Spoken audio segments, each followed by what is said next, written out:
बिस्मिल्लाहिर्रहमानिर्रहीम। अस्सलाम वालेकुम नाज़रीन, आपका अपना मेज़बान नसीम अकमल ख़ान आपकी खिदमत में हाज़िर है। आज आप हमारे प्रेस क्लब के सदर हमारे शहरदार भाइयों को अफ्तार डिनर दे रहे हैं। मैं कि आपको भी थोड़ा सा दिखा दिया जाए। ये अब इंतज़ामात जो हैं हो रहे हैं प्रेस क्लब में, क्योंकि अब अफ्तारी में 1 घंटा को 15 मिनट रह गए हैं। ये रूह अफ़ज़ा जो रूह को ठंडा करता है, तस्कीन देता है। इसमें अभी नींबू और बर्फ़ डलनी है। ये बिरयानी की देगे हैं।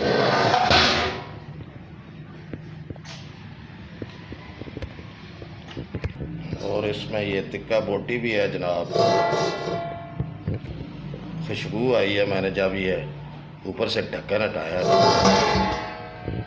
ये हमारे भाई बड़ी तेज़ी के साथ, बड़ी मोहब्बत के साथ, बड़े खलूस के साथ अफ्तारी की तैयारी में मसरूफ़ हैं। ये जनाब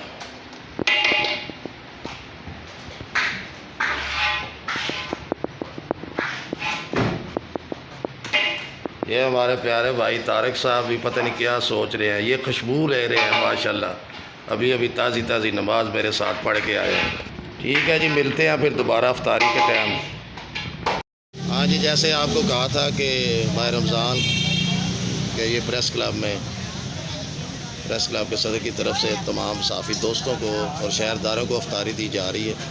अल्हम्दुलिल्लाह जहाँ भी दस्तरखान बिछाया जाता है और जिसमें अल्लाह की रज़ा शामिल होती है, वहाँ पर अल्हम्दुलिल्लाह रहमतें और बरकतें आ जाते हैं। वैसे भी ये महीना रहमतों और बरकतों का है।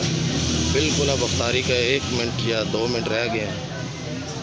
तो अल्हम्दुलिल्लाह आज प्रेस क्लब में ये हमारे भाई आए हैं, हमें बहुत खुशी हुई है। हम वेलकम करते हैं और ऐसे दस्तरखान लगाने की अल्लाह ताला हमें हिम्मत दे और ये दस्तरखान ऐसे ही लगते रहे। ये जी हमारे दोस्त बाप प्रेस क्लब के साफ़ी भाई सारे यहाँ मौजूद हैं। इस रहमत और बरकतों के महीने में आज प्रेस क्लब में इफ्तार डिनर दिया जा रहा है और अल्लाह का बहुत शुक्र है। अल्हम्दुलिल्लाह हमारे तमाम दोस्त भाई यहाँ मौजूद हैं। हमारे लिए ये खुशी का मकाम है और अल्लाह ताला हमें तौफीक दे कि हम प्रेस क्लब के इसी तरह हवाले से ये अपना दस्तरखान लगाते रहें और अपने भाई और दोस्तों को इकट्ठा करते रहें। इसमें रहमत और बरकत है।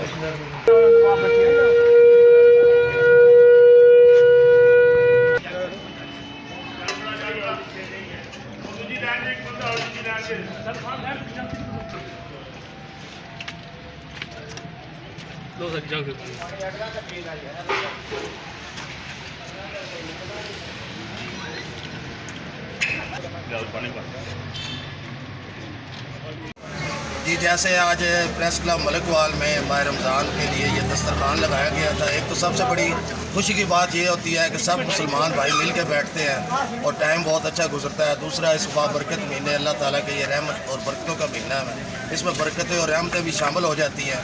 ये दस्तरखान ऐसे ही लगने चाहिए। और मैं एक मैसेज भी दूँगा तमाम उन मुखय्यस ज़रात को कि जो हमारे इर्दोलवा में गरीब लोग हैं, जो इस ईद के मौके पर जो इस तरह की ईद नहीं मना सकते, उनका भी हमें ख्याल रखना चाहिए। इसके साथ ही नसीम अकमल ख़ान आपसे इजाज़त चाहता है। हमेशा खुश रहे, दूसरों को भी खुश रखें और हमें भी दुआ में याद रखें। अल्लाह हाफ़िज़।